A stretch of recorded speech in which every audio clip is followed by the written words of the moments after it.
একটু আধটু অভিযোগ থাকা খারাপ নয়। এত ব্যস্ত, একটা ফোন করার সময় পাসনি?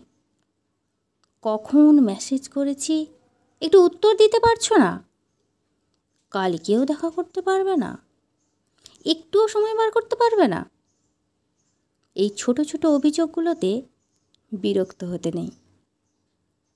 বিরক্ত না হয়ে বোঝার চেষ্টা করতে হয় এগুলো আছে কারণ উল্টো দিকের মানুষটা আপনার অনুপস্থিতিকে অভ্যেস করে নিতে চাইছে না। অভ্যেস করে নিতে চাইলে যে পারবে না এমনটা নয়। সম্পর্ক থেকে অভিযোগ হারিয়ে যাওয়া এক বিচ্ছিরি দীনতা জানেন। যেদিন আপনার অনুপস্থিতি থাকবে অথচ এই অভিযোগগুলো থাকবে না, সেদিন এই অভিযোগগুলো আর অভিযোগকারীর কথা খুব মনে পড়বে।